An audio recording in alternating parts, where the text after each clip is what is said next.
Então, é, as provas da UNEB e da UESB, elas têm uma característica em comum. Qual é a característica? Eu estava conversando um dia desses aí com um professor de matemática, né? A gente trocando uma figurinha sobre essas provas. E aí ele fez uma observação que eu achei bem pertinente, bem interessante, porque eu já tinha prestado atenção nisso que ele falou. Ele falou assim, Thalisson, você já percebeu que a prova da UNEB e da UESB, elas têm meio que uma pegada das provas dos anos 80, 90, dos vestibulares daquela época? E eu concordei com ele. Por quê? Porque são provas em que o grau de exigência de interpretação de fenômenos é bem pequeno.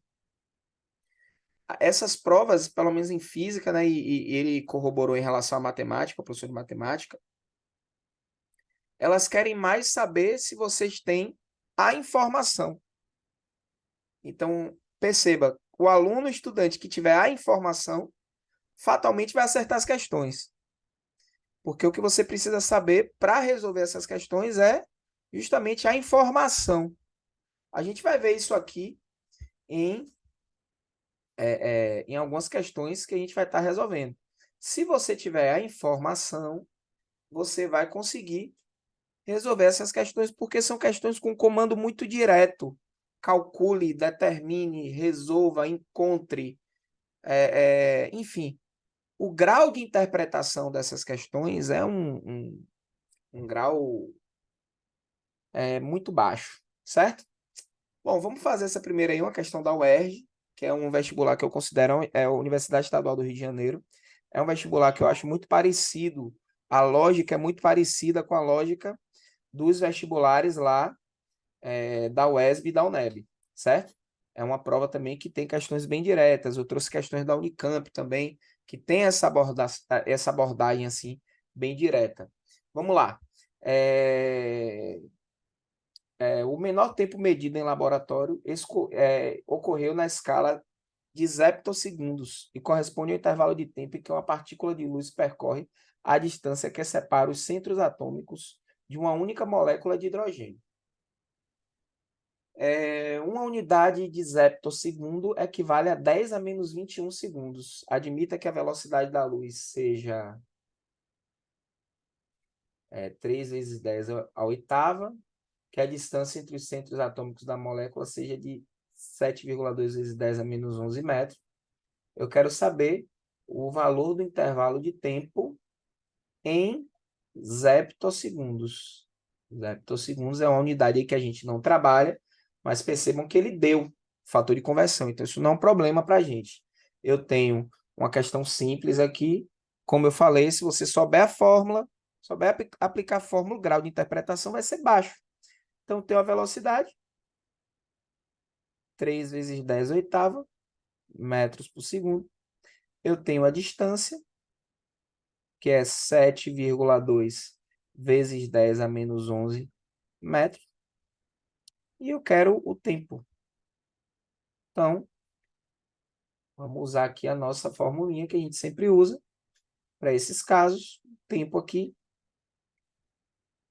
ele vai ser a distância dividido pela velocidade. Então, o tempo vai ser a distância, que é 7,2 vezes 10 elevado a menos 11, dividido pela velocidade, que é 3 vezes 10 elevado a oitava. Bom, aqui você não vai precisar nem fazer a conversão, né? Quando você fizer 7,2 dividido por 3, isso vai dar 2,4. 2,4 vezes 10 elevado a menos 19. Só que aqui está em segundos.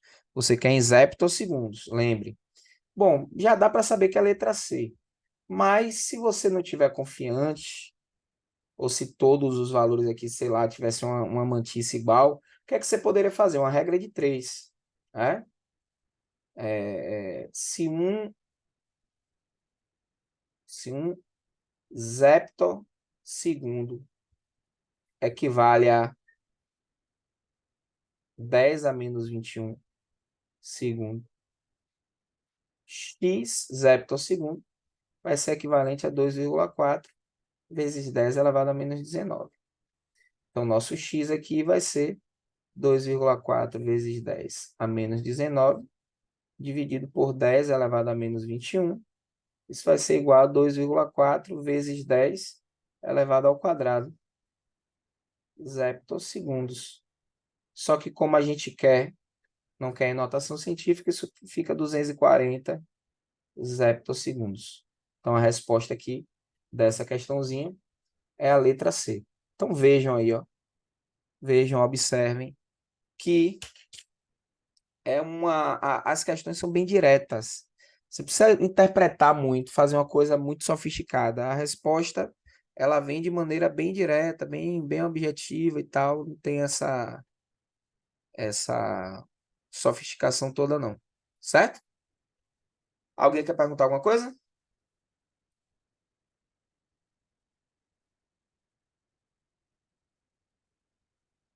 Se hidratem, viu? O calor tá demais. Beber muita água. Água é essencial aí agora nesse calorzão. Verão aí arrochando tudo. O quadro seguinte mostra um conjunto de vetores representando os deslocamentos verticais. Direção y de um corpo em metros. O deslocamento total do corpo seria correspondente a... Então, veja aqui, ó.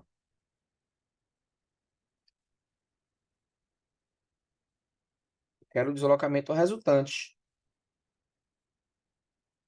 Então, quem seria esse deslocamento resultante?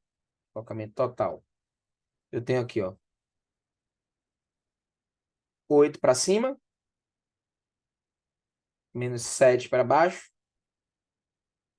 mais 6 para cima, menos 5 para baixo, mais 4 para cima. Então, esse deslocamento resultante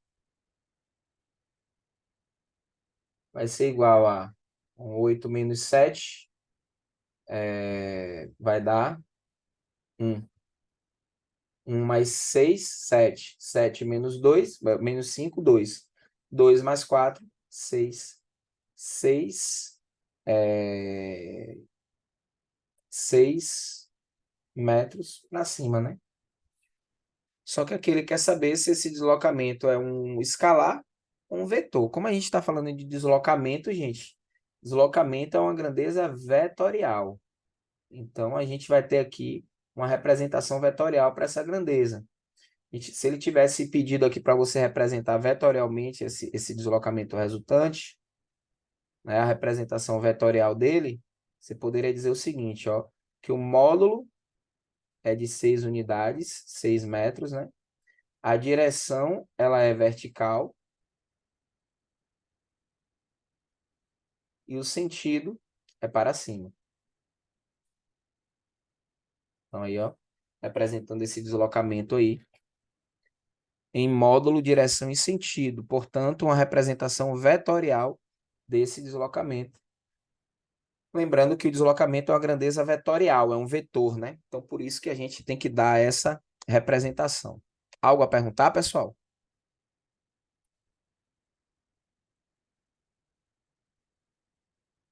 Algo a falar, algo a perguntar? Ou não, tá de boa? Podemos seguir? Vou seguir, viu? Se vocês não tiverem nada para perguntar, a gente vai seguindo aqui, dando continuidade. Valeu, Filipão. Vamos nessa. Olha lá, ó. O veículo se desloca ao longo de uma estrada reta. Me falou alguma coisa aqui? Não. O veículo se desloca ao longo de uma estrada reta e plana, em um movimento retrógrado e uniformemente acelerado. Nessas condições, assinale a alternativa que contém um diagrama horário que melhor representa esse movimento, sabendo que S indica posição e S indica posição, V velocidade e A aceleração, certo? Então, vamos lá. O veículo se desloca ao longo de uma estrada reta em movimento retrógrado e uniformemente acelerado. certo? Eu vou grifar aqui, o movimento ele é retrógrado e uniformemente acelerado, certo? Bom, o fato do movimento ser retrógrado, isso indica que a velocidade ela é negativa. Agora, preste atenção aqui nesse detalhe, porque eu já vi professor de física cometer esse tipo de erro, um erro conceitual. Uniformemente acelerado. Se é uniformemente acelerado, o sinal da aceleração é igual ao sinal da velocidade. Portanto, eu tenho uma velocidade aqui, uma aceleração aqui que vai ser também negativa. Já vi professor de física dizer que quando o movimento é acelerado, a aceleração tem que ser positiva, quando o movimento é retardado, a aceleração tem que ser negativa. Isso está errado. O movimento ele vai ser acelerado quando a aceleração e a velocidade tiverem o mesmo sinal. Ambos podem ser positivos ou ambos podem ser negativos. Aí vai ser acelerado. E vai ser retardado quando a aceleração e velocidade tiverem sinais opostos, certo? Tá, lição, o que significa um movimento retrógrado? Velocidade negativa, mas o que é que quer dizer isso? Quer dizer que as posições do móvel ao longo da trajetória estão decrescendo. Então, o móvel está saindo de uma posição maior para uma posição menor. O movimento progressivo seria o contrário. As posições estariam crescendo. Nesse caso aqui, ó, vamos eliminar gráfico por gráfico. Por que é que não pode ser a letra A? Por que é que essa letra A está errada? Bom, aqui eu tenho aceleração negativa. Aceleração aqui vai ser zero. Mas por que que a letra A ela não pode ser a alternativa correta? Porque veja aqui, ó, que do zero. Vou colocar um pontilhadozinho aqui. Veja aqui, ó. Se a gente for subindo aqui, ó, deixando o tempo passar, as posições aqui, elas crescem até o vértice, que é quando o móvel inverte o sentido do movimento. Então, esse gráfico aqui, ele só estaria satisfazendo ao que o nosso problema narrou daqui em diante. Do vértice aqui em diante, daqui dessa metade para cá, aí estaria ok. Por quê? Porque da metade aqui para cá, para a direita, as posições estão decrescendo. Como as posições estão decrescendo, aí o movimento seria regressivo, a velocidade passa a ser negativa do vértice para a direita. Então, esse gráfico aqui não pode, por quê? Porque do tempo zero até o tempo aqui do vértice, o movimento aqui é progressivo. Velocidades são positivas. Então, o movimento ele é progressivo. Certo? Esse movimento vai ser progressivo. Do tempo do vértice até aqui, esse tempo aqui que eu vou chamar de T, aí é aqui que o movimento vai ser regressivo. Porque as posições passam a decair. Então, esse gráfico está errado por causa disso. Não é o que o nosso comando, o nosso texto lá anunciou. Letra B. Bom, letra B, ela está errada porque o problema diz que o móvel ele descreve um movimento uniformemente acelerado. Então, significa dizer que essa aceleração ela é uma constante. Como a aceleração é constante, ela não pode ser variável. Esse gráfico aqui também não pode. Então, A e B estão errados. Letra C. Bom, veja, na letra C, o que é que a gente vai ter aqui? A aceleração, ela vai ser uma aceleração negativa. Como é que eu sei que essa aceleração é negativa? Minha reta é decrescente. Reta decrescente. Veja que aqui, ó, gente, ó, Na letra B, o gráfico é de aceleração em função do tempo. Na letra C, velocidade em função do tempo. E na letra A, foi posição em função do tempo. Então, a análise que você tem que fazer tem que ser em função do que está sendo declarado nas variáveis, certo? Nesse caso, como eu tenho um gráfico de velocidade em função do tempo, velocidade em função do tempo, e a reta ela é decrescente, aí a aceleração é negativa. Toda vez que eu tiver o gráfico da velocidade em função do tempo, a reta for decrescente, aceleração negativa. Se a reta for crescente, fosse crescente, para o gráfico de velocidade em função do tempo, aí a aceleração seria positiva. Então, uma parte já está atendendo. Já sei que essa aceleração é negativa. Bom, agora a velocidade tem que ser negativa para que o movimento seja regressivo. E, de fato, ó, na medida que o tempo vai aumentando, o que é que acontece com os valores de velocidade? Eles vão permanecendo abaixo do zero. Ou seja, a velocidade ela é negativa. Tem aluno que chega aqui e me pergunta, prof, eu posso dizer que no movimento regressivo o carro está dando ré? Não necessariamente, meus jovens. O carro pode estar dando ré e o movimento pode ser progressivo. Como assim, prof? Desde que o carro esteja dando ré para o sentido que as posições crescem. Você não tem que olhar isso do carro tá dando ré, do carro tá dando... Isso aí só vai servir, essa ideia de carro dando ré, só vai servir para confundir a sua mente em relação ao que é essa classificação desses movimentos. Então, imagine aqui, ó, que eu tenha, sei lá, que é o zero, que é o menos 10 metros, que é o menos 20 metros, que é o menos 30 metros, que é o 10 metros, aqui é o 20 metros e aqui o 30 metros. Pronto. Imagine que eu tenho essa reta aí de posições, certo?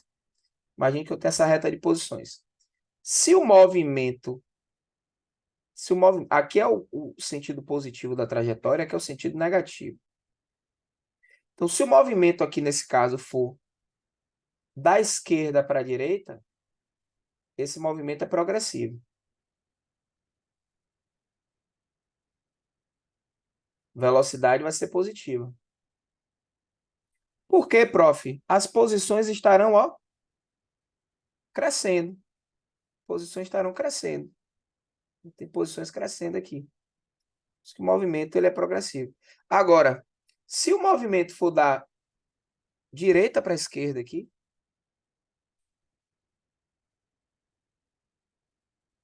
aí esse movimento vai ser regressivo. Ou seja, a velocidade vai ser negativa. As posições estarão o quê? Decrescendo. Você vai ver as posições decrescendo no decorrer do tempo. Esse movimento ele é um movimento regressivo. Certo? Então a lógica tem que ser essa. Se a velocidade é negativa, as posições estão decrescendo, o movimento é regressivo. Se a velocidade é positiva, as posições estão crescendo, o movimento é progressivo. E note que o carro pode dar, se tiver um veículo aqui, ó, esse veículo pode dar ré, tanto assim, pode dar ré tanto assim, quanto assim. Nada impede que ele dê ré em ambos os sentidos aí. Então, essa ideia de que o veículo está indo para... Não, você tem que olhar. As posições do veículo estão crescendo. Se estiverem crescendo, o movimento é progressivo. Se estiverem decrescendo, o movimento é regressivo. Como é que eu olho isso? Velocidade positiva, posições crescentes, movimento progressivo. Velocidade negativa, posições decrescentes, movimento regressivo. É isso aí. Se está de ré, se está de frente, não importa. Ok?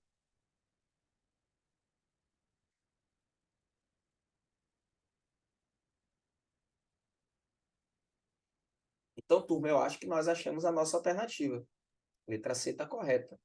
É o gráfico que representa o que foi dito no movimento. Também um grau de interpretação baixo, né? Porque não pode ser letra D. Letra D, a aceleração aqui, ó, tá positiva, a reta é crescente. Essa reta aqui tá crescente. Não pode ser a letra D por causa disso, ó. Reta crescente.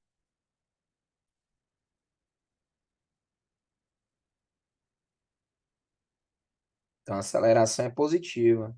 Ó, mais a velocidade aqui, prof. Velocidade continua negativa. Olha lá, ó. Todos os valores de velocidade aqui continuam negativos. Até chegar no instante aqui, ó, em que ele cruza o eixo ali do... Tô com o paralelismo aqui, tá meio feio, mas quando ele chegar aqui, a partir desse ponto aqui, ó, desse instante aqui, se a reta subisse mais, aí a velocidade passaria a ser positiva. Bom, nesse caso aqui, como você tem, ó, você tem velocidade negativa sempre aqui nesse trecho, ó, velocidade negativa, né? Velocidade ficaria positiva a partir daqui do zero para cima, né? Aí aqui, nesse trecho que a velocidade é negativa, aqui você tem movimento regressivo, retrógrado, né? Mesma coisa. Só que como a velocidade é negativa e a aceleração é positiva, você vai ter um movimento regressivo e retardado. Retardado, você pode dizer que ele está freando, né? Está freando. Olha os conceitos de cinemática saindo aí, né? Então, peguem a visão. Ok? Bom da gente fazer essas questões que a gente vai revisando, né? À medida que vamos fazendo, vamos revisando. Unicamp, questãozinha aí já, 2024, ó, novinha. Unicamp, se eu não me engano, tem 2 semanas, né? Acho que foi já em 10 dias, sei lá. Unicamp tem 10 dias que rolou o vestibular. Não me recordo agora. Deixa eu olhar aqui qual foi o dia. Foi dia 12.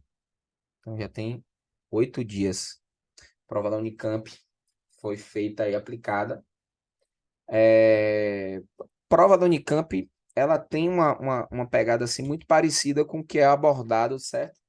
Nesses vestibulares, de uma maneira muito geral. Então, vamos lá. Questão 4.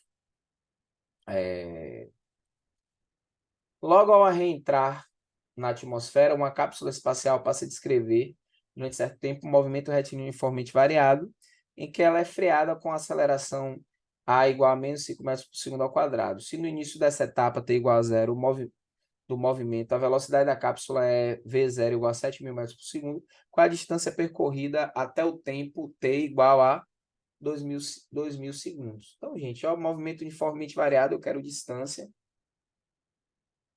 Tem duas possibilidades. Uma fórmula que envolve o tempo, que é a função horária da posição.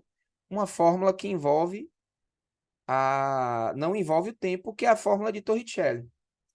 Vamos lembrar das equações que eu falei para vocês do movimento uniformemente variado, que a gente resolve tudo, o movimento uniformemente variado.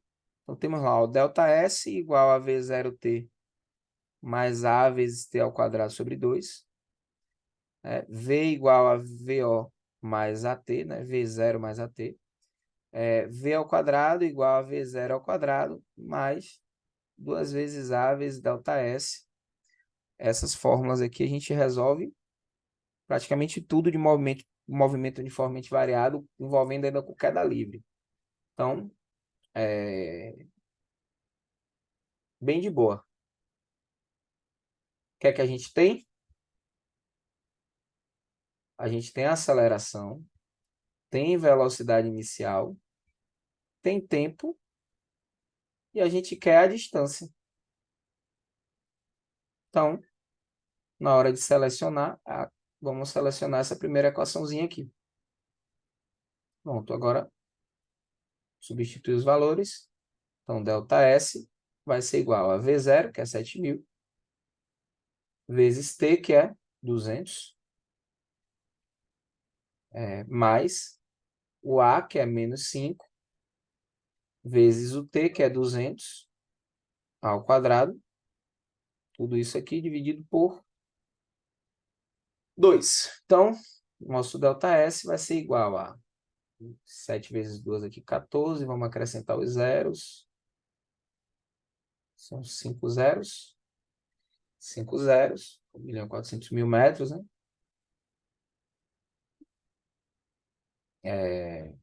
Esse mais com menos aqui vai dar menos, obviamente. 200 ao quadrado, isso vai ficar... vou botar logo menos aqui, 5 vezes 200 ao quadrado, vai ficar 40.000, dividido por 2. 40.000 simplifica aqui, vai ficar 20.000. 20.000 vezes 5 vai dar 100.000. Então, ΔS vai ser 1.400.000 menos 100.000. Então, esse ΔS vai ficar 1.300.000 metros. Como eu quero em quilômetros, isso dá 1.300 quilômetros. É a resposta da letra A. Então, bastou somente eu identificar qual era a fórmula. Acertei a fórmula, eu já resolvo a questão. Não vai ter dificuldade, gente. Dificuldade você que vai criar. Ok?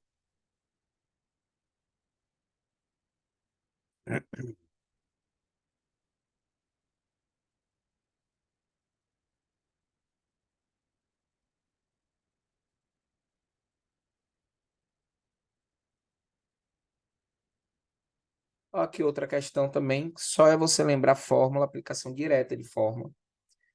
Não tem para onde você correr aqui. A figura representa em gráfico cartesiano como a velocidade escalar de uma partícula animada por um movimento uniformemente variado varia em função do tempo. Então, você tem aí o gráfico, né? É um movimento uniformemente variado. Ó, movimento uniformemente variado. Você tem esse gráfico aí. Eu quero a velocidade média. Aqui basta a gente saber que a velocidade média entre dois instantes é a média aritmética das velocidades nesses instantes, né? Então, para a gente resolver aqui, achar essa velocidade média, vamos pegar V1 que é 20, mais V2 que é 4, e dividir por 2. Então, essa velocidade média será 24 sobre 2. Essa velocidade média será 12 metros por segundo. Então, é assim que pode aparecer também na sua prova da UNEB, na sua prova da UESB. Essas provas gostam desse tipo de abordagem. Quem já refez questões antigas sabe do que eu estou falando. E outra coisa, gente, é que vocês ficam muito presos. Vocês ficam muito presos. E que vocês não deveriam ficar. Vocês não deveriam ficar presos a isso. Então, vou explicar para vocês aqui. Vocês ficam muito ligados à questão da banca. Ai, meu Deus, qual é a banca que vai fazer a prova da UESB? Ai, meu Deus, qual é a banca que vai fazer a prova da UNEB? E se mudar a banca? E se mudar isso? E se mudar aquilo? Gente, deixa eu dizer uma coisa para vocês. Essas instituições, essas universidades, elas é igual assim, ó. Vamos lá. Você gosta, você saiu de casa determinado a comprar uma camisa social azul, certo? Você saiu de casa determinado a comprar uma camisa social azul, toda de botão, azul marinho. Você vai passar em diversas lojas. Você não vai chegar numa determinada loja, e comprar uma camisa polo vermelha. Porque essa loja só vende camisa polo vermelha. Você não vai comprar. Você só vai comprar se ela vender para você a camisa social azul. Porque você já estabeleceu qual é o perfil de camisa que você quer. Você quer uma camisa social azul. Ponto. Então, independente da loja que você for comprar, você já sabe como você quer a sua camisa, certo? Então, essas universidades é algo parecido que acontece com elas. Independente de qual seja a banca que vá confeccionar a prova, que vá organizar o processo seletivo, essas universidades definem um perfil do tipo de prova que elas querem. Quem está contratando dita as regras. As regras não são ditadas pela banca, não. Ah, faça um vestibular aí para mim. Não é assim, não. Qual é o perfil de prova que vocês querem? Qual é o tipo de prova que vocês querem trabalhar? Então, a banca, ela vai fazer uma prova de acordo com o que for solicitado pela universidade. É por isso que eu digo com muita tranquilidade, independente de qual seja a banca, gente, o grau de dificuldade das provas é muito parecido. Se você pegar provas que foram confeccionadas por bancas diferentes, as provas são muito parecidas, certo? O perfil. Por quê? O perfil é traçado pela universidade. A universidade diz qual é o tipo de prova que ela quer e ela contrata a banca para desenvolver a prova do jeito que a universidade quer. É simples, direto e objetivo. Não tem muito o que discutir, não. Certo? Alguém quer perguntar alguma coisa? Vamos seguir, então. Vamos lá. Ó, um corpo em queda nas proximidades da superfície terrestre sofre a ação da força gravitacional e da força de resistência do ar. Essa última atua em sentido oposto à força gravitacional. Nos primeiros instantes, a força de resistência do ar é aproximadamente zero, se o corpo parte do repouso. À medida que a velocidade aumenta, a força da resistência do ar, ela também aumenta. A gente viu que essa força de resistência do ar ela aumenta com o quadrado dessa velocidade. Com isso, a aceleração do corpo diminui gradativamente, tornando-se praticamente nula a partir de certo momento. Nesse ponto, então, em que ponto? Nesse ponto, em que ponto? No ponto em que a aceleração do corpo, ele ela passa a ser praticamente nula, certo? Observe, desse ponto em diante, ou seja, do ponto em que a aceleração é praticamente nula, o corpo passa a cair com velocidade constante, chamada de velocidade terminal, ou velocidade limite, tá, gente? Mesma coisa. Então, um objeto de massa 200 gramas é solto a partir de certa altura e atinge a velocidade terminal após um determinado tempo. Qual o módulo da força de resistência do ar depois que o objeto atinge a velocidade terminal? Então, o que é que a gente vai ter aqui? Vou fazer uma ilustraçãozinha aqui para ficar de boa. Imagine que eu tenho um corpinho aqui, né, que está caindo.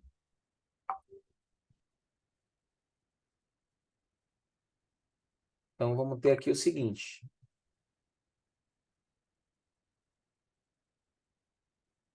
Para baixo, a gente vai ter a força-peso. A força-peso atuando para baixo. E se opondo a essa força-peso, para cima, vamos ter aqui a nossa força de resistência do ar. Essa força de resistência do ar aqui para cima.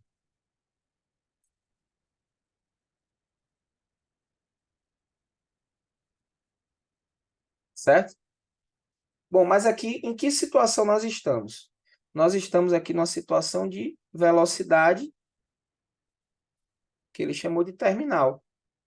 Essa velocidade terminal ela é uma constante. Se ela é uma constante, se eu estou numa situação de velocidade constante, eu estou numa situação dinâmica de força resultante igual a zero. Se eu estou numa situação de força resultante igual a zero e eu tenho duas forças, isso implica dizer que a força de resistência normal, força de resistência do ar, ela está anulando a força-peso. Portanto, elas serão iguais. Como a força-peso é massa vezes gravidade, a massa que a gente tem. Ah, professor, cadê a gravidade? Lembre que essa questão é a questão da Unicamp, gente. Nessas questões da Unicamp, essas constantes elas são todas dadas numa espécie de apêndice da prova, tá? Então, a massa aqui vai ser 200 gramas, né? Ou 0,2 quilograma. E a gravidade, que vai estar atuando aqui, né? G é 10 metros por segundo ao quadrado. Substituindo aqui, força de resistência vai ser a massa, 0,2 kg, vezes a gravidade, que é 10. Isso vai dar 2 newtons. Então, aplicação direta de fórmula não precisa de uma interpretação muito sofisticada. Você vai encontrar isso na sua prova da UNEB, na sua prova da Unesb, da UESB, perdão, Unesb não, da UESB, quando você estiver fazendo essa prova daqui a 2 semanas, ok? Alguma pergunta? O negócio é esse aí. Isso é esse. Então, foco de vocês. Revisita aqueles materiais lá das listas iniciais. Faz aquelas questões mais simples, mais diretas, mais. é, é, como é que eu posso dizer? Mais objetivas, conteudistas. Infelizmente, gente, são questões conteudistas. Você não tem que interpretar, né? Eu não gosto de questão assim, conteudista, né? Você tem que saber fórmula e tal, não enxerga muita coisa do cotidiano. Eu não gosto de questão assim, mas essas provas são assim, essas bancas são assim. Então, eu preciso que vocês fiquem ligados, fiquem ligadas em relação a esses detalhes. Esses detalhes vão fazer toda a diferença na hora de vocês fazerem a prova. Toda a diferença. Certo? Então, gente, vamos lá. Vamos seguir nosso baile aqui. Olha lá, ó. Eu tenho uma massa de 12 quilogramas aqui, um bloco de massa igual a 12 quilogramas. Encontra-se inicialmente em repouso, ó. Ó, se ele está inicialmente em repouso, o que é que isso significa? Inicialmente em repouso. O que é que isso vai significar? Que a velocidade inicial dele, ó. Velocidade, puxa, referência aqui. Velocidade inicial dele. Então, melhorou a escrita. Vai ser 0. Não tem velocidade inicial. Em dado instante, o bloco é empurrado por uma força de 72 newtons paralela à superfície, chama essa força de F, que se iguala ao módulo da força máxima, de atrito estático que atua sobre ela. Considere os seguintes valores de coeficiente de atrito estático. Admitindo-se a aceleração da gravidade igual a 10 metros por segundo ao quadrado, o bloco encontra-se sobre o seguinte tipo de superfície. Você tem os coeficientes de atrito aí. Vamos lá. Vamos lá. Então, na realidade, essa força que eu chamei de F aqui, ela é o FAT estático máximo. Ela é o FAT estático máximo. O maior valor que esse FAT estático aqui ele pode admitir é essa força F aqui. Chama aqui de FAT estático máximo. Então, vamos lembrar aqui sobre o FAT estático máximo. Como é que a gente calcula esse FAT estático máximo? Toda vez que a força de atrito for estática máxima, vai ser igual ao coeficiente de atrito estático vezes a força normal, certo? Então, para a gente saber, a gente vai ter que calcular o coeficiente de atrito para a gente saber qual é o tipo de superfície, né? Tem a tabela aqui com os valores de coeficiente de atrito estático para a gente determinar qual é a superfície. Já temos o valor do FAT estático máximo. Como é que eu acho essa força normal? Bom, como a superfície ela é horizontal, ó, superfície plana e horizontal, então a gente vai ter que a força normal vai ser igual à força peso. Como a força normal vai ser igual à força peso, ela vai ser massa vezes a gravidade. A massa é 12, gravidade é 10. Ela vai ser 120 newtons. Pronto, já achamos a força normal. Agora basta a gente substituir aqui para achar o coeficiente de atrito estático. 72 é o FAT, coeficiente de atrito estático é o que a gente quer saber. Força normal é 120. O nosso coeficiente de atrito estático vai ser 72 dividido por 120. Aqui dá para a gente simplificar, né? Por 6.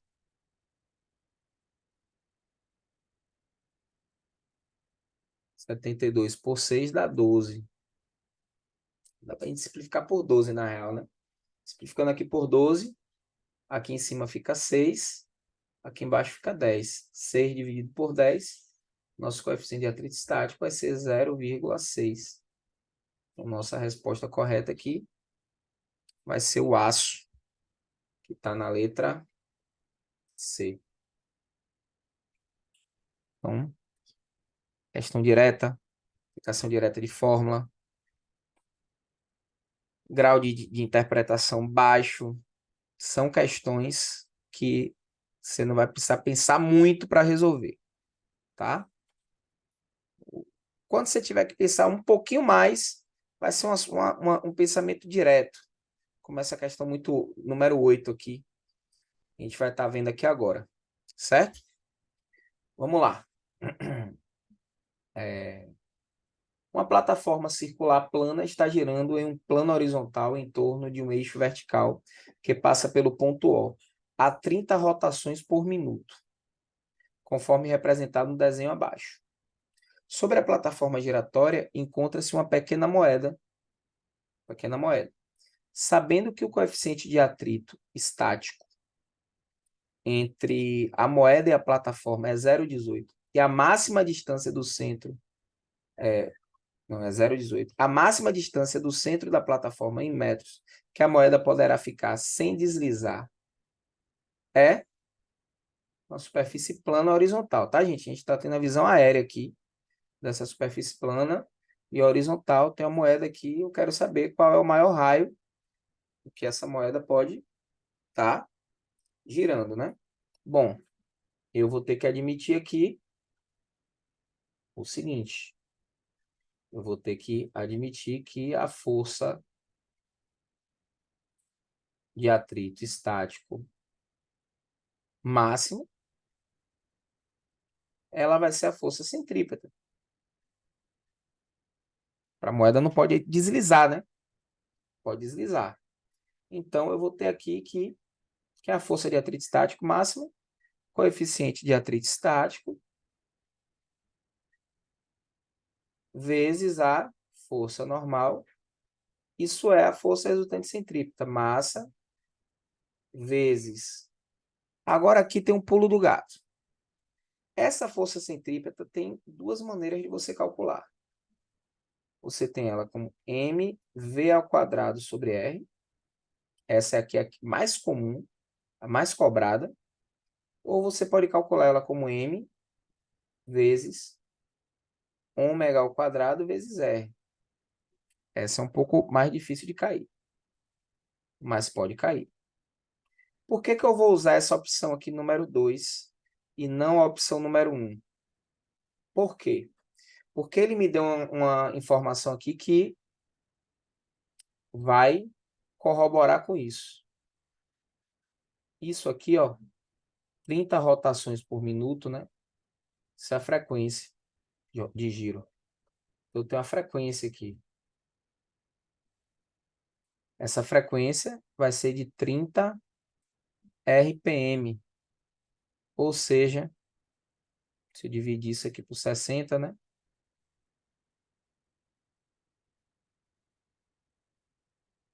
Isso vai dar 0,5 Hz, transformando para a unidade do SI. Se eu sei a frequência, que é 0,5 Hz, eu sei o período. O período é o inverso da frequência. Vai ser 1 dividido por 0,5. Ou seja, o período vai ser 2 segundos. Se eu sei o período, eu sei a velocidade angular. Velocidade angular é 2π sobre o período. Então, essa velocidade angular vai ser 2π dividido por 2, ela vai ser π. Π radiano por segundo. Então, achei a velocidade angular. Como eu tenho a velocidade angular, eu posso achar o nosso querido raio aqui, certo? E é o que a gente vai fazer. Vamos lá. Vamos desenvolver aqui. Então, massa vezes velocidade angular vezes o raio. Bom, coeficiente de atrito estático vezes a força normal, mesma coisa, superfície plana horizontal, ela é igual ao peso, que é massa vezes gravidade, igual a massa vezes ômega ao quadrado vezes o raio. Corta a massa com a massa, não vai depender da massa da moeda. Coeficiente de atrito estático ele deu ali, agora é só substituir os valores. Coeficiente de atrito estático é 0,18. A gravidade é 10. O ômega é 3. Não, o ômega é 3, né? Porque como é π, ele mandou π, você considera 3, né? Então vai ser 3 ao quadrado vezes o raio. A gente quer saber. Então, ficar 1,8 é igual a 9 vezes o raio. Nosso raio vai ser 1,8 dividido por 9. E 1,8 dividido por 9, isso vai dar 0,2 metros. Ou 20 centímetros, né? Se tiver em centímetro, fica 20 centímetros. Então, tá aí. Uma questão que, talvez de todas que a gente fez aqui, foi a mais trabalhosa. A gente não teve que fazer nenhum raciocínio muito sofisticado. Vejam que o que eu estou fazendo aqui, predominantemente, não sei se vocês estão notando, o que eu estou fazendo predominantemente aqui é lembrando de fórmulas. Se eu tiver com as fórmulas na minha cabeça, olhei, aplico. É só aplicar a fórmula. O que eu estou fazendo aqui é isso, no automático. Estou nem pensando. Então, a pegada dessa prova é essa aí. Se você estiver nessa vibe, você vai resolver nessa pegada. Bom,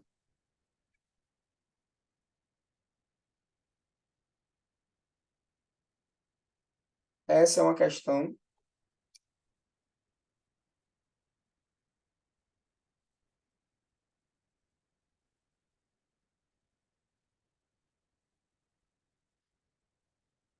que a gente vai fazer aqui para dar uma analisada aqui.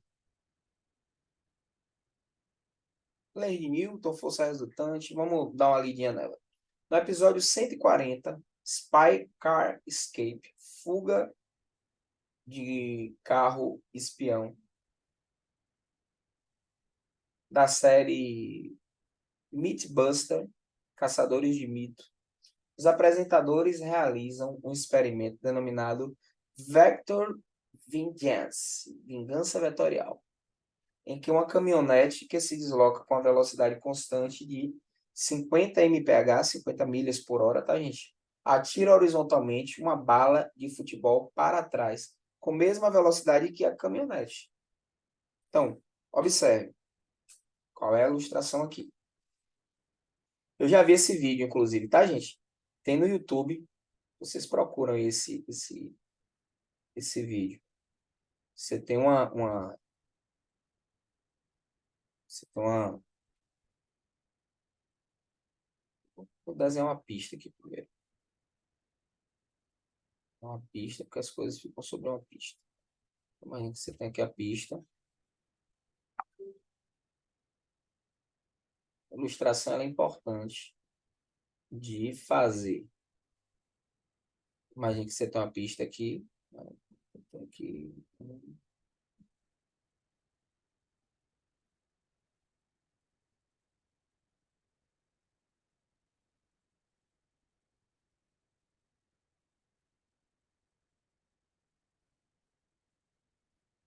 caminhãozinho aqui, tá? O caminhãozinho aqui. Olhinho aqui no caminhãozinho, pá.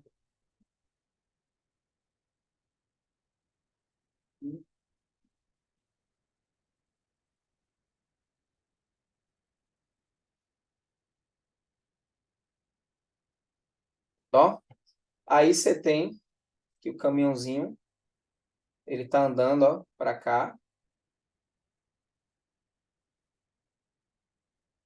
com uma velocidade de 50 mph, 50 milhas por hora. Isso vai dar mais ou menos uns 80 quilômetros por hora, tá, gente? Cada milha por hora é 1,6 quilômetros por hora. Vai dar uns 80. Bom, e aí, no fundo desse caminhãozinho aqui, você tem um canhão. Um canhãozinho. Um canhão no fundo dele aqui. Que ele atira uma bola. Vai tirar uma bola. Essa bola vai sair para cá, para direita, né? Com uma velocidade de 50 mph em relação ao canhão. Em relação ao canhão. Então, a velocidade da bola aqui, em relação ao canhão,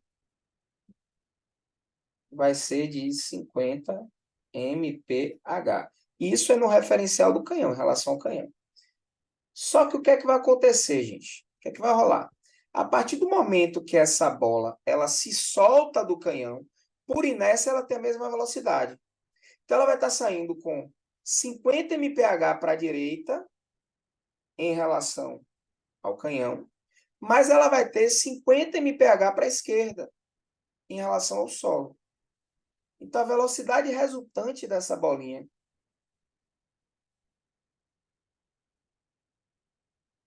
vai ser 50 para um lado, menos 50 para o outro. Vai ser zero. E aí o que é que acontece? O que é que se observa nesse experimento? Que a bola cai livremente no chão. Né? Essa velocidade que ela tem saindo do canhão, ela é anulada pela velocidade que ela tem avançando para frente. Ela sai do canhão com a velocidade de 50 mph para trás, mas ela estava avançando para frente com a velocidade de 50 mph. Você determina a velocidade resultante, combina essas velocidades, isso dá zero. E aí o que é que a pessoa... Aí, ó, para um observador parado ao lado da estrada, então você aqui que vai estar aqui, ó, na estrada, você que vai estar olhando aqui na estrada, só observador aqui na estrada. Você está vendo isso aqui.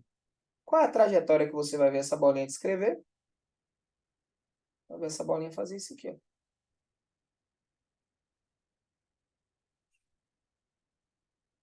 Uma retinha e cair no chão.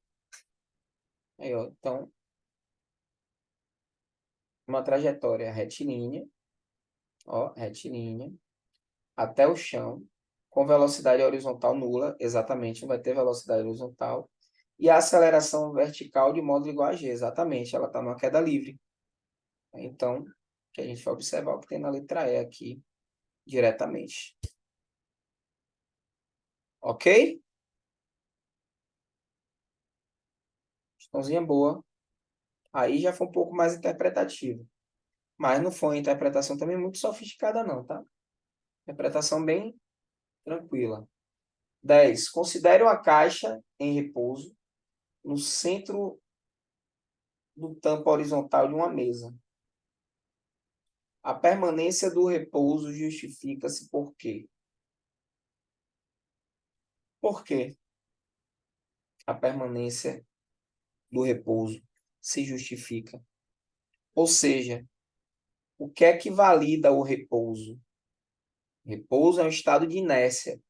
Então, dinamicamente, o que é que valida o repouso, que é um estado de inércia?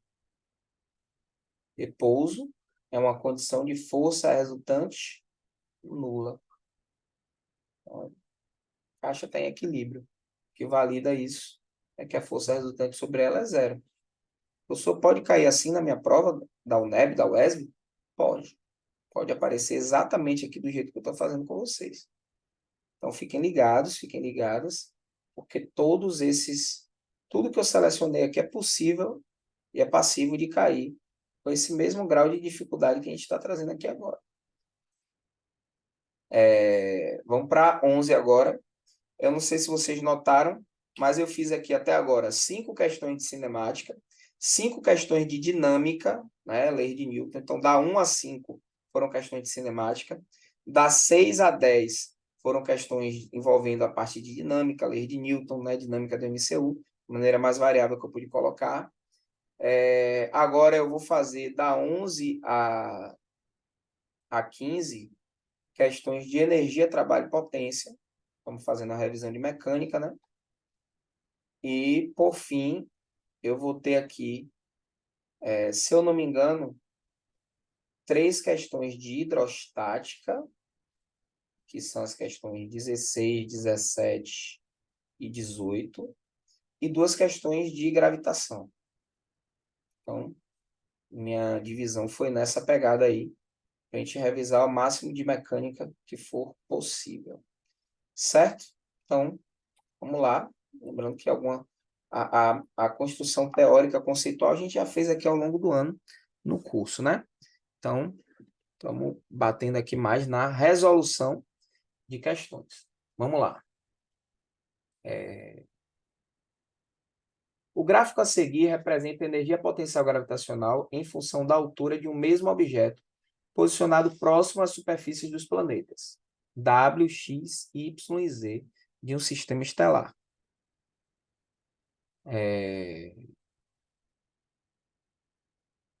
Considere que o objeto se encontra a mesma altura em cada um dos planetas. Nessas condições, esse objeto está submetido a uma aceleração gravitacional mais intensa no planeta indicado pela... Então, vamos lá, gente. Ó. Vamos aqui entender. Primeiro, como é que você calcula a energia potencial gravitacional para posições próximas, né, da superfície de um planeta? Energia potencial gravitacional vai ser a massa vezes a gravidade vezes a altura. Observe aqui, ó. Observe. A massa aqui, ó, é a mesma, que é o mesmo objeto, ó. Mesmo objeto. Certo? Bom, a altura, ela também está sendo mantida a mesma. A mesma altura. Então, o que é que a gente vai ter que analisar aqui? Em termos de proporcionalidade. A gravidade. Observem aqui que quanto maior a gravidade, se eu pegar aqui, ó, vou pegar aqui agora, passar a gravidade para o primeiro membro dividindo, eu vou ter energia potencial gravitacional dividido pela gravidade, vai ser massa vezes altura. Só que isso aqui é constante, ó. Isso aqui é uma constante. Constante para esse problema, tá, gente? Que esse problema sugeriu, que é o mesmo objeto numa mesma altura. Então, para o que o problema sugeriu, isso vai estar constante. Como a gente fixou isso aqui, ó, eu vou ter que energia potencial gravitacional e gravidade, elas vão ser diretamente proporcionais. Quanto maior a energia potencial gravitacional, maior a gravidade. Então, ao analisar o gráfico, a energia potencial gravitacional, que é maior aqui, vai ser desse planeta W. Maior energia potencial gravitacional, maior gravidade. Então, maior G. Então, nossa alternativa correta vai ser a letra A, letra W. Respondida nossa questão 11. Vamos para 12. Perguntas façam aí, viu? Perguntas façam. Questão 12 aqui. Após viajar pela atmosfera por um determinado tempo, o módulo da velocidade da cápsula, que inicialmente era 7.000 metros por segundo, fica reduzido a 5.000 metros por segundo. Considerando a massa da cápsula 3.000 quilos. Qual foi o trabalho da força resultante sobre essa cápsula durante esse tempo? Pediu trabalho, envolveu velocidades, automaticamente você já tem que ir para o teorema do trabalho e da energia cinética. Trabalho da força resultante é a variação da energia cinética. Então, o trabalho da força resultante vai ser energia cinética final menos energia cinética inicial. O trabalho da força resultante vai ser mv final ao quadrado sobre 2 menos mv inicial ao quadrado sobre 2.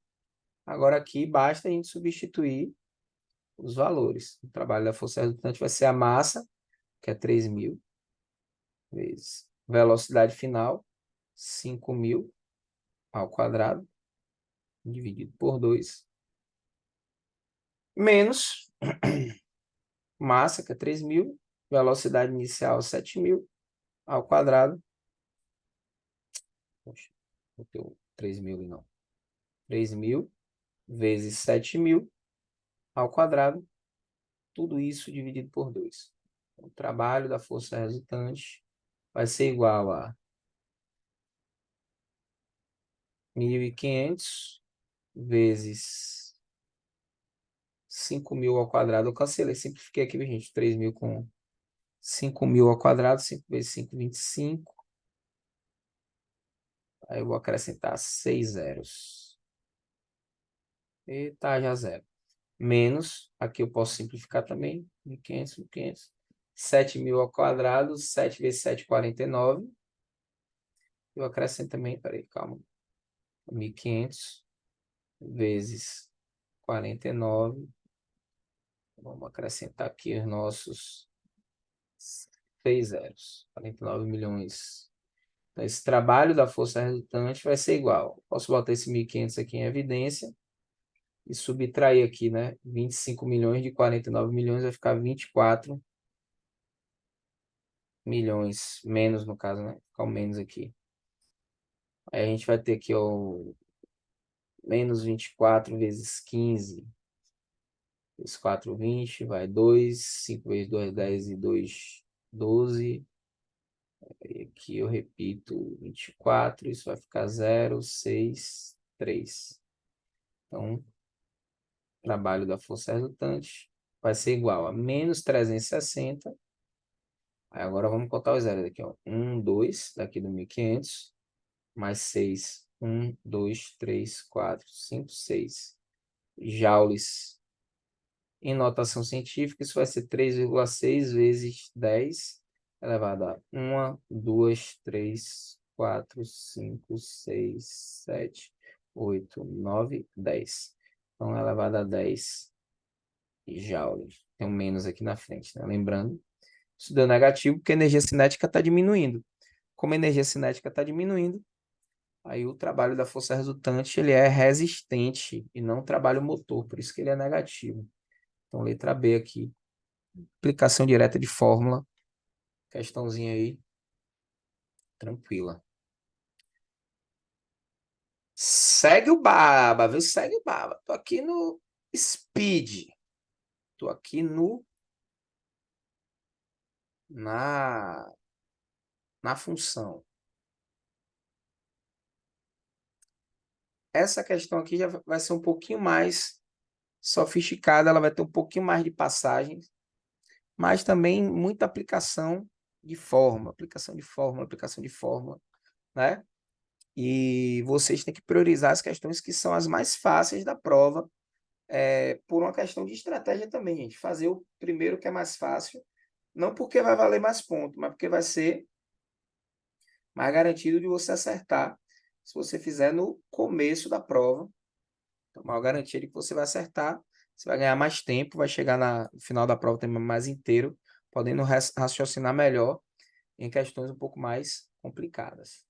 Então, um caixote de massa 20 kg encontra-se em repouso sobre uma calçada horizontal de concreto. O feirante empurra esse caixote com uma força constante, deslocando horizontalmente em linha reta por 3 metros, quando este atinge uma velocidade de módulo 3 metros por segundo.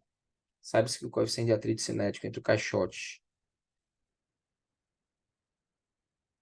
e o concreto é 0,10 e que o valor da aceleração da gravidade local é 10 metros por segundo ao quadrado. O trabalho feito pelo feirante sobre o caixote neste deslocamento foi de... Então, vamos entender aqui o probleminha. Vou desenhar aqui a gente entender. Aqui está o chão.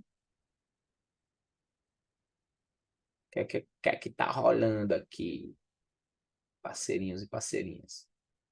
Você tem um caixote.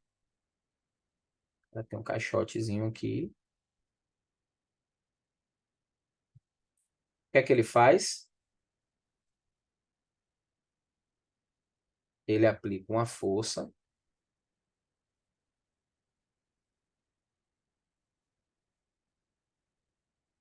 Começa a deslocar esse caixote. Então, ó. O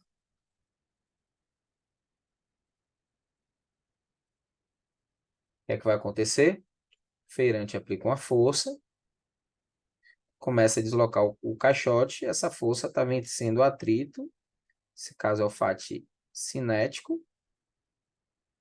E está deslocando o caixote por um deslocamento aqui, que segundo o problema, é um deslocamentozinho de 3 metros. O feirante desloca aqui esse caixote, ó, por 3 metros. Vamos assim, 3 metros. Eu quero saber quanto é o trabalho realizado por esse feirante. Para isso, eu tenho que saber quanto é essa força F aqui. Não é? Então, aplicar a lei de Newton. Força resultante é igual a massa vezes a aceleração. A força resultante aqui vai ser a força F do feirante, menos o fat cinético que está se opondo, vai ser massa vezes a aceleração. Ok? Ok. Bom, eu preciso achar o fat cinético para achar essa força F. Então, a primeira coisa que eu vou achar aqui é esse fat cinético. Superfície plana é horizontal.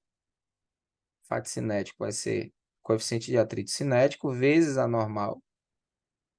Normal vai ser igual ao peso. Então, coeficiente de atrito vezes mg. Então, esse fat cinético aqui, ele vai ser o coeficiente de atrito, que é 0,10, né? 0,1, 10 vezes a massa, que é 20, vezes a gravidade, que é 10. Então, isso vai dar 20 newtons. Já achei o fat cinético. Aí, agora, vamos lá. Eu preciso da massa, tenho uma massa. Preciso da aceleração, não tenho aceleração. Ok, mas o que é que eu tenho aqui? Eu tenho que ele parte do repouso. Então, velocidade inicial é 0. Eu tenho que ele desloca 3 metros.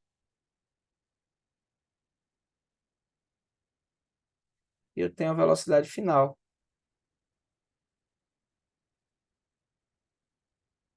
E eu quero a aceleração.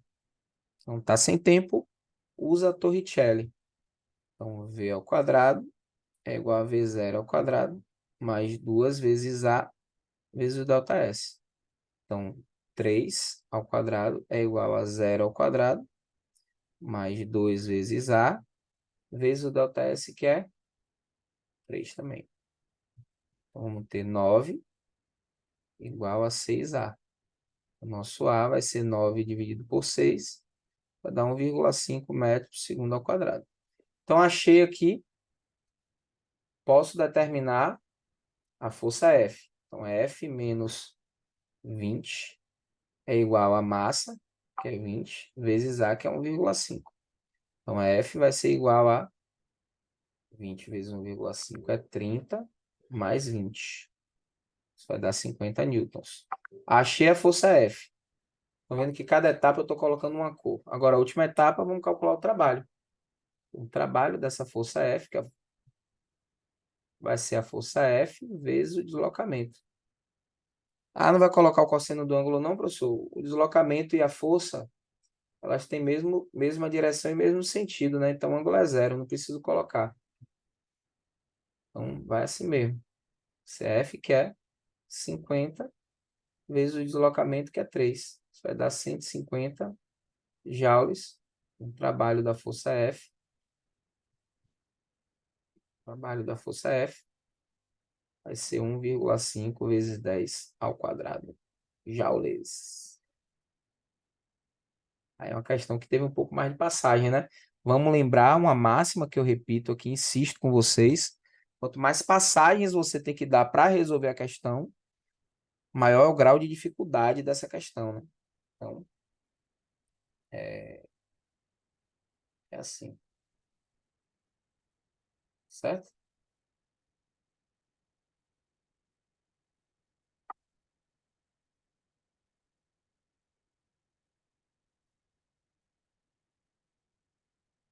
Beleza? Alguém quer perguntar alguma coisa? Beleza, pai. Tá de boa? Tá suave? Tranquilo. Ou suave no Catar? Suave no Catar, né, pai? Né, tá sempre difícil. Vamos lá, ó.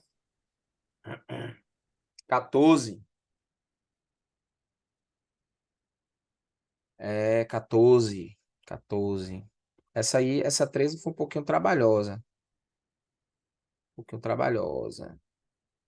Um pouquinho trabalhosa. Bom, mas nem todas são assim. Projétil de massa 20 gramas é disparado horizontalmente. Velocidade 300 metros por segundo contra a parede. Esse projétil atinge e penetra 10 centímetros da parede horizontalmente. Trabalho realizado pela parede sobre o projétil é de... Então, envolveu velocidade, está pedindo trabalho. Trabalho da força resultante, variação da energia cinética. Então, o trabalho da força resultante vai ser energia cinética final menos energia cinética inicial. Então, energia cinética final, ela vai ser zero. São mole que algumas dessas questões dá, tá, gente? O resultado aqui é o trabalho realizado pela parede sobre o projétil. Ele tinha que ser um valor negativo. A questão não está colocando ele como um valor negativo, mas deveria ter colocado como um valor negativo. O correto seria isso. Então, vamos fazer aqui, vamos achar o valor negativo, mas vamos marcar o correspondente positivo, porque a questão comeu essa mosca aqui. O trabalho da força resultante vai ser menos mv0 ao quadrado sobre 2. Isso vai ser menos a massa que eu vou ter que transformar para quilograma. Então, isso vai dar 0,02 quilograma, né? Dividir por 1.000. Então, 0,02 vezes a velocidade inicial ao quadrado, né? 300 ao quadrado, menos 1 aqui, dividido por 2. Simplificar esse 0,02 com esse 2, fica 0,01 vezes 300 ao quadrado, 9, acrescento 4 zeros. Aí, como tem uma multiplicação aqui, eu corto esses dois zeros, dessa vírgula aqui, duas casas, fica 900 vezes 1, vai dar 900 joules. Então, menos, né? Mais o correspondente positivo aqui vai ser o 900. Então, a questão não poderia ter comido essa mosca, mas comeu. A gente não vai deixar de resolver por causa disso. Vamos ter que resolver. Ok? Questãozinha de potência aí agora também, do jeito que pode ser cobrado nesse tipo de prova direta, como eu estou insistindo aqui em dizer para vocês. Olha, gente, eu sinto, vou fazer um desabafo aqui com vocês. Eu sinto que quem não conseguiu fazer uma boa prova do Enem esse ano, de física, foi quem não prestou atenção nas coisas que eu dava ênfase durante as aulas. Tiveram tantas coisas, eu conversei com o pessoal na aula passada, tantas coisas que eu dei ênfase durante as aulas, que eu enfatizei mesmo, eu bati, eu disse, olha, isso aqui pode ser cobrado, pode aparecer na prova do Enem. Dei ênfase. Muita gente ficou. Então preste atenção nas coisas que eu estou falando, porque quando você abrir sua prova daqui a 2 semanas, né, dia 2, pessoal da UESB, e na semana seguinte, 3 semanas, o pessoal da UNEB. Quando você abrir sua prova, que você enxergar as coisas que eu falei, aí você vai dar o crédito. Você vai ver. Porque tiveram muitas coisas que a gente deu ênfase. Na realidade, nessa prova de física do Enem, não teve nada que tenha caído na prova. Se vocês revisitarem todas as aulas nossas do curso aí, não teve nada que a gente não tenha falado. Nada. A gente falou absolutamente sobre tudo que caiu na prova do Enem. Então, o mapeamento que a gente fez ao longo dessas mais de 30 aulas que a gente teve nesse ano, no curso de Enem, foi um mapeamento muito bem assertivo. Então, vocês precisam prestar atenção nesses detalhes que a gente fala, porque esses detalhes eles vão fazer toda a diferença. Certo? Vamos lá. Um elevador de 800 quilogramas transporta uma carga de 1.600 quilogramas do térreo ao 12º andar, subindo 36 metros em 2 minutos. Considere os atritos desprezíveis e que a gravidade é 10 metros por segundo ao quadrado. Eu quero a potência útil média desenvolvida pelo motor do elevador. Bom, o elevador não leva só a carga. O elevador se transporta também, né? Então, o motor do elevador ele está se transportando também. Então, você vai ter que a massa que ele vai transportar vai ser 800 mais 1.600, a massa total, né? Vai dar 2 quilos, 2.400 quilos. Bom, ele vai fazer isso a uma altura de 36 metros, durante um intervalo de tempo de 2 minutos, ou seja, 120 segundos. A gravidade eu considero 10 metros por segundo ao quadrado, o que eu quero é a potência.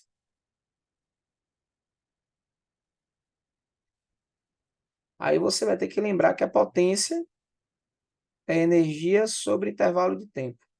Agora, o X da questão é, que energia é essa? Aí você vai para os dados. Eu tenho massa, tenho gravidade, tenho altura. Tem que ser energia potencial gravitacional.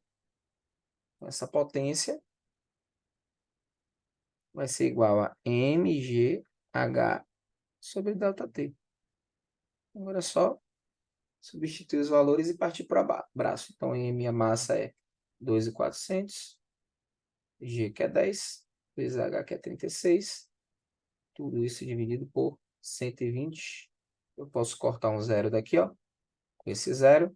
Posso cortar esse 36 com esse 12. Aqui em cima fica 3.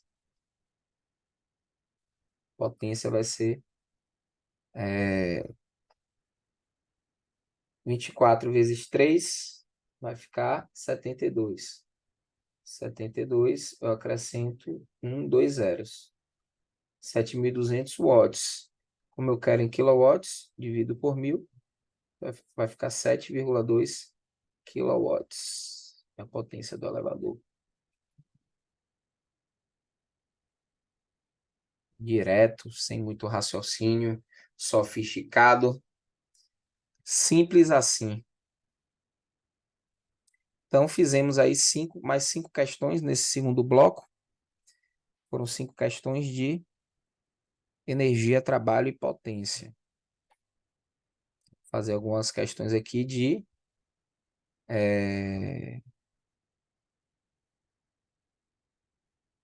hidrostática. As questões de hidrostática.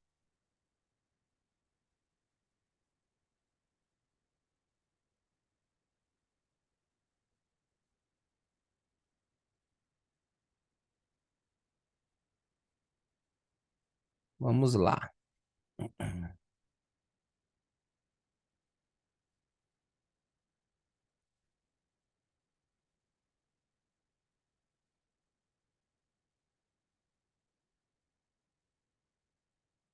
Após ver uma maçã flutuando na água, um garoto ficou curioso para saber a densidade dessa maçã. Não dispondo de uma balança, colocou 400 ml de água em um recipiente graduado, pôs a maçã na água e verificou que o volume indicado passou a ser 520 ml. Em seguida, afundou totalmente a maçã na água do recipiente e o volume indicado foi de 550 ml. Ok? A partir desses dados, e estabelecendo que a densidade da água é de 1 grama por ml, o garoto calculou a densidade da maçã, obtendo o valor de... Bom, vamos lá. Primeiro que a gente tem dois casos, né? Primeiro caso, ele deixou a maçã em equilíbrio no líquido. E aí o volume passou a ser 120 ml. Então, qual é a conclusão que você vai tirar aqui? Para o primeiro caso.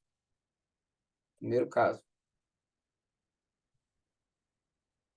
O volume deslocado do fluido vai ser as 520 ml indicado no recipiente, né, graduado, menos as 400 ml que você tinha no início. Esse é o volume deslocado do fluido. Isso vai dar 120 ml de volume deslocado. É a condição para quando o fluido está em equilíbrio com o nosso recipiente, no caso. O segundo caso, você vai achar o volume da maçã. Qual o volume da maçã? Bom, você afunda ela totalmente, subiu para 550 ml, então 550 ml menos as 400 ml que tinha no início. Então, o volume da maçã é de 150 ml, né? O espaço que a maçã está ocupando é esse aí. Só que aí a gente volta para o primeiro caso. O que é que diz o primeiro caso? O empuxo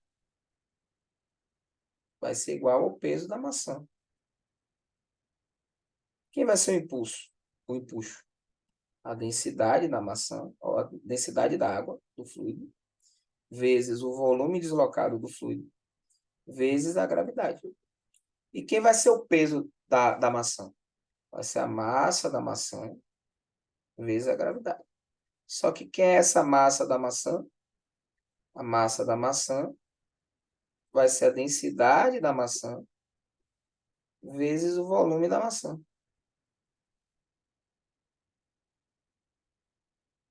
Então, vamos ter o seguinte. A densidade da água, não vou precisar fazer transformação de unidade de medida aqui. O volume deslocado, 120 ml. Gravidade, cortou aqui com gravidade, né? Isso vai ser igual a densidade da maçã, que é o que a gente quer, vezes o volume deslocado da maçã, que foi 150. A densidade da maçã vai ser 120 dividido por 150. Corto zero aqui. Simplificar aqui por 3, fica 4 em cima, 5 embaixo.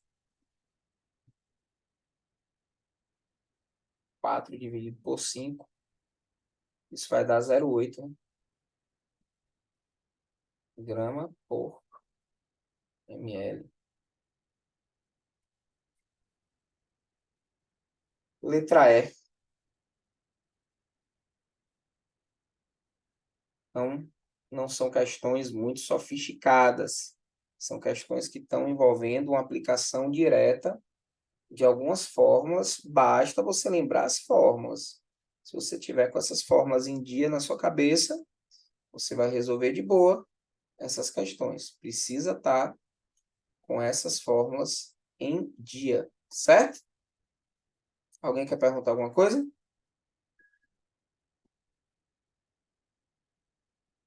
De boa?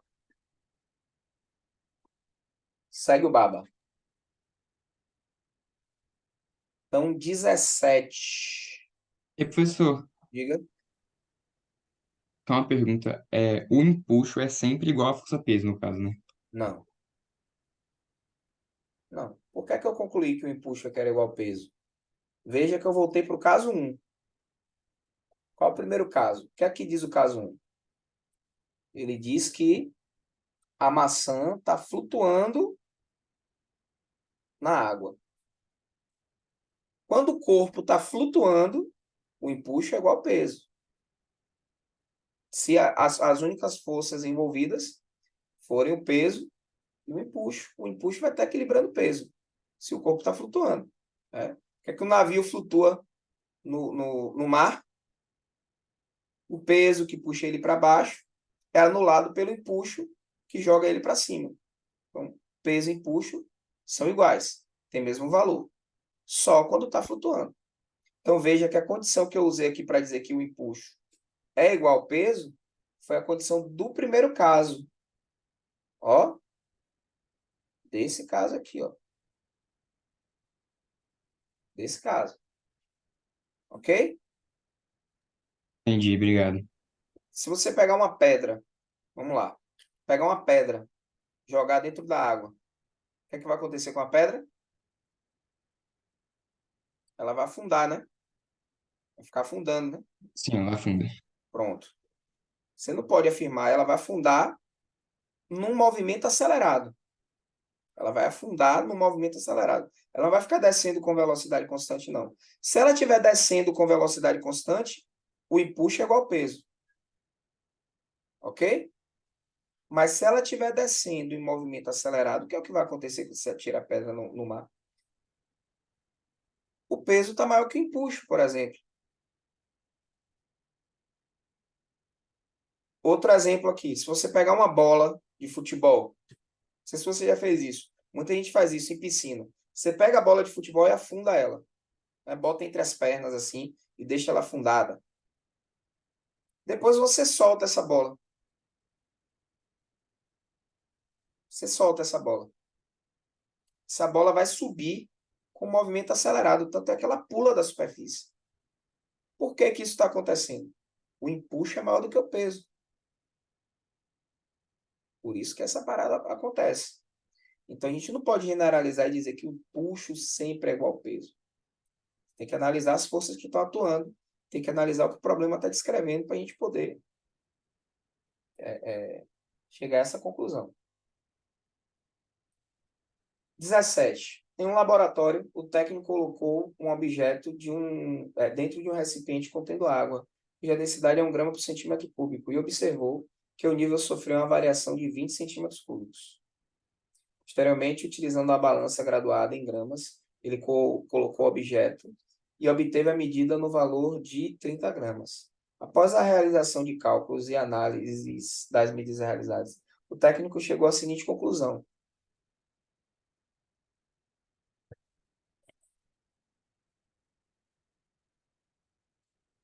bom, vamos lá. Eu estou falando de um material ou de um objeto, de um corpo?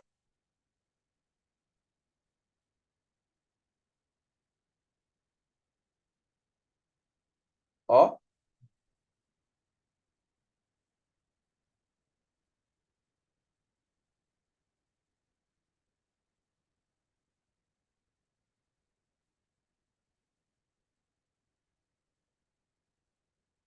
falou em objeto,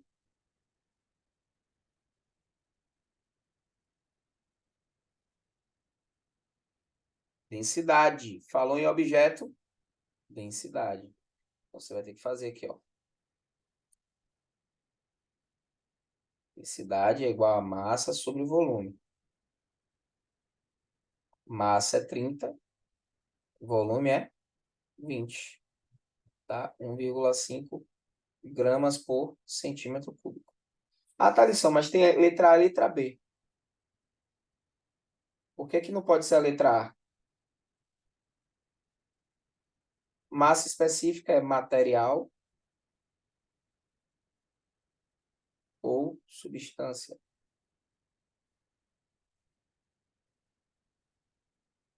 Densidade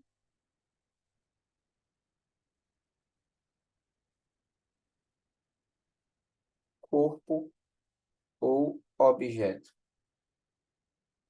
Ah, tá, lição. Tem alguma situação em que a densidade e a massa específica podem ser iguais? Tem. Se esse corpo ou objeto for maciço, feito por um único material, constituído por um único material, ou seja, for um corpo ou objeto maciço e homogêneo, aí a densidade e a massa específica vai ser a mesma coisa.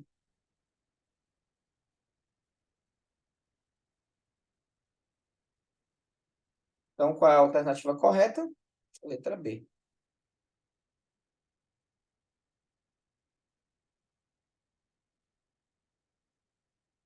18. Ó, isso aqui, gente, é uma questão que, sinceramente, pessoal, eu faço uma questão dessa aqui, mas vamos lá, vamos lá. Ó,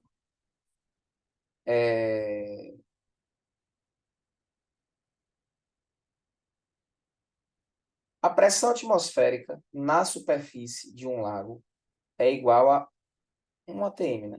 Vezes 10 a quinta Pascal, isso é 1 atm. Isso aqui é 1 atm, ó. 1 atm de pressão. Certo? O mergulhador experimental, mergulha nesse lago até uma profundidade tal que a pressão total sentida por ele é o triplo da pressão atmosférica. Então, a pressão total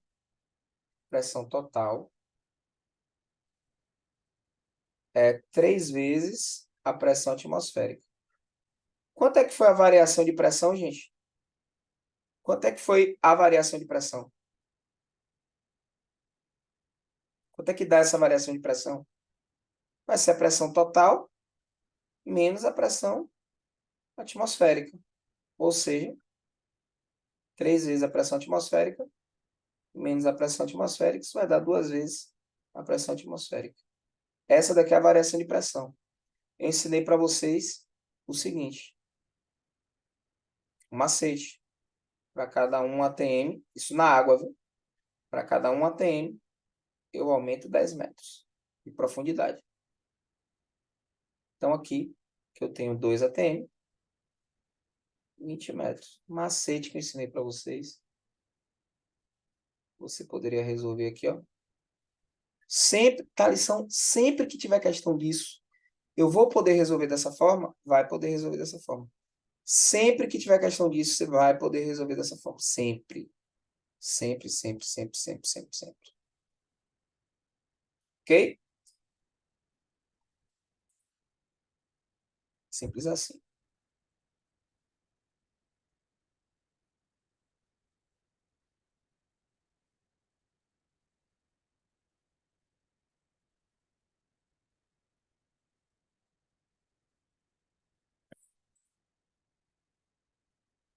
XIX. Questão 19.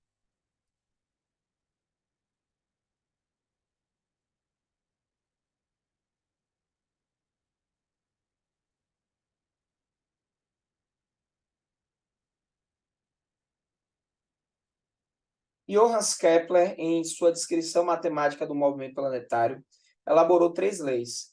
Essas leis, aliadas à lei da gravitação, permitem concluir que, no decorrer de uma órbita, quanto mais afastada é a órbita de um planeta em relação ao Sol, maior deve ser sua velocidade de translação. Isso é o contrário.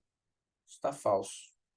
O planeta, quanto mais próxima for a órbita do planeta, maior a velocidade de translação desse planeta. É por isso que no sistema solar, a gente vai ter que Mercúrio é o planeta, é o corpo celeste, né, que tem maior velocidade orbital. É Mercúrio. E Plutão, né, o planeta não, ele é o que vai ter a menor velocidade orbital, porque é o que está mais afastado. Outra coisa importante sobre essa velocidade orbital é que a velocidade orbital de qualquer corpo que está orbitando o Sol, ela não depende da massa do corpo, depende da massa do Sol, que é o corpo central. Então, pegue a visão em relação a isso. Essa velocidade orbital, por exemplo, Júpiter, ele é o planeta mais massivo que orbita o Sol. Né? O corpo celeste mais massivo que orbita o Sol é Júpiter. e Plutão está mais afastado. Você poderia pensar, o fato de Júpiter ter uma massa maior, ele tem que ter uma massa, uma velocidade menor, já que ele é mais massivo do que Plutão. Você poderia pensar isso. Mas não, independente da massa, Júpiter vai ter uma velocidade orbital maior do que a de Plutão, porque Júpiter está mais próximo do Sol do que Plutão. A Terra tem uma velocidade orbital maior do que Júpiter, porque a Terra está mais próxima do Sol do que Júpiter. Então, quanto mais próximo o corpo tiver do corpo central, né, maior essa velocidade orbital, e isso independe da massa do corpo.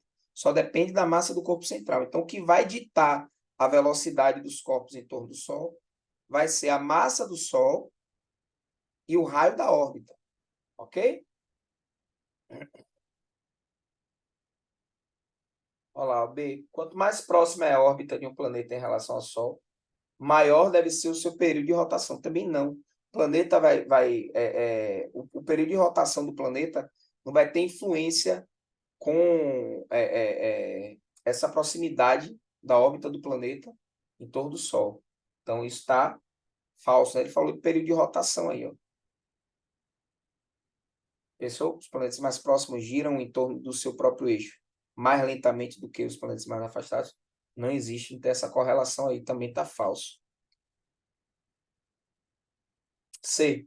Conforme o planeta em sua órbita se aproxima do Sol, menor será a sua velocidade de translação? Não, falso, ao contrário. D. O período de translação de um planeta é inversamente proporcional à distância que ele se mantém do Sol. Isso também está falso, porque a relação entre o período de translação e essa distância, que é o raio orbital, ela é obtida pela terceira lei de Kepler, que vai dizer que o período de translação ao quadrado, dividido pelo raio orbital ao cubo, isso é uma constante para todos os corpos que orbitam a mesma estrela. Então, se eu pegar o período da Terra, o período de translação da Terra elevado ao quadrado, dividir pelo raio de órbita da Terra em torno do Sol elevado ao cubo, isso vai ser a mesma coisa que o período de Júpiter elevado ao quadrado, dividido pelo raio de órbita de Júpiter elevado ao cubo, porque Terra e Júpiter orbitam o mesmo corpo central, que é o Sol. Então, essa letra D está falsa. Letra E. Na órbita de um planeta, o tempo de percurso do afélio para o periélio é o mesmo do periélio para o afélio. Sim. Primeira lei de Kepler. As órbitas em torno dos planetas são órbitas elípticas, onde o Sol ocupa um dos focos, o Sol fica em um dos focos. Quando o planeta está na posição mais próxima do Sol, a gente chama isso de periélio. Quando o planeta está na posição mais afastada, chamamos isso de afélio. No periélio, eu tenho velocidade do planeta máxima, a posição que ele está mais perto do Sol. No afélio, eu tenho a velocidade do planeta mínima, posição que ele está mais afastado do Sol. Do afélio para o periélio, ó, nesse sentido aqui, o movimento ele é acelerado.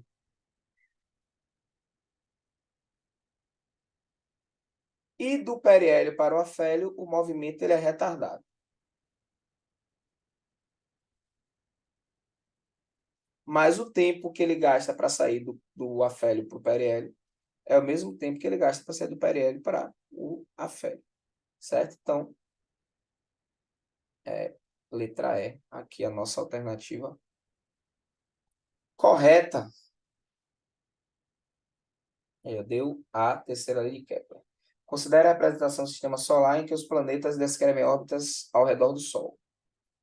De acordo com a terceira lei de Kepler, período ao quadrado sobre raio ao cubo é uma constante, acabei de falar disso, porque T é o período, T e R são respectivamente o período e o raio médio da órbita, e K é uma constante. Um dos planetas do sistema solar que possui um ano com menos de 365 dias é... Bom, gente, ó, vamos lá. observe aqui, todos os planetas, isso é lógico, tá? Todos os planetas que estão depois da Terra, né, você partindo do Sol, todo planeta que está depois da Terra vai ter um período de translação maior do que 365 dias. Então, eu quero menor. Saturno é maior, Urano é maior, Marte é maior e Júpiter é maior. O único planeta que vai ter um período de translação menor do que 365 dias é um planeta que, em relação à Terra, que é o período de 365 dias, esteja mais próximo do Sol, né? Aqui a gente vai ter duas opções, Mercúrio e Vênus, só que nas alternativas, a única que aparece é o Vênus. Então, Vênus tem um período de translação menor do que 365 dias. Ok? Vênus é um planeta curioso, viu, gente? Um ano em Vênus dura menos tempo do que um dia em Vênus. Loucura, né? Uma translação em Vênus demora, se eu não me engano, são 227 dias. Eu não sei o valor exato. E uma rotação em Vênus dura 244 dias. Então, Vênus demora 244 dias para dar uma volta em torno do seu eixo. Isso é mais tempo do que ele demora para dar uma volta em torno do Sol. Ou seja, uma rotação em Vênus demora mais tempo do que um ano em Vênus. Então, se a gente nascesse em Vênus, olha que loucura. Se a gente nascesse em Vênus, a gente faria aniversário em menos de um dia de Vênus, né?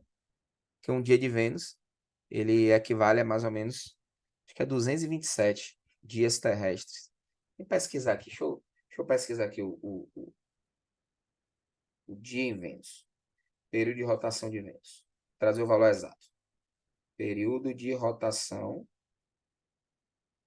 de Vênus. É 243 dias é o período de rotação. O período de translação. Período de translação de Vênus. Translação de Vênus. Quanto é?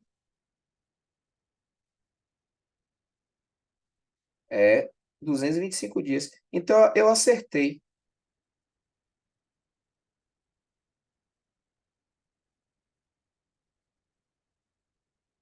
Acertei.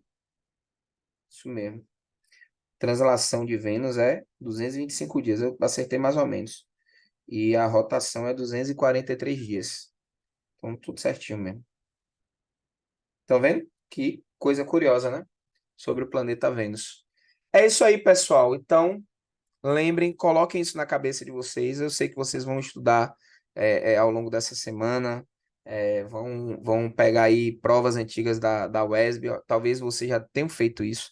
E vocês vão observar isso que eu estou trazendo.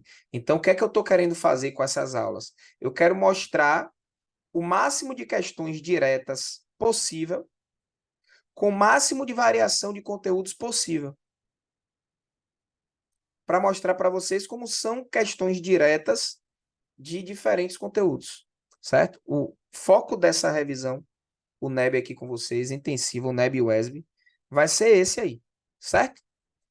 A minha linha de trabalho vai ser essa aí. Eu acho que essa é a estratégia mais adequada pelo tempo que a gente tem para essa prova, certo? Agora, uma pessoa que foi bem preparada para uma prova como a do Enem, que tem um grau de complexidade um pouco maior, ela está bem preparada para uma prova como a da UESB e da UNEB, tá, gente? Se você tiver afiadinho aí com os conteúdos. Lembrar das fórmulas, você só vai ter que pôr isso em prática. Beleza, pessoal? Eu agradeço a atenção de vocês, desejo a todos uma boa noite e até a nossa próxima aula, onde a gente vai resolver questões de eletricidade, ok? Boa noite a todos. Valeu, Thales. Boa noite, prof. Valeu, valeu. Tamo junto.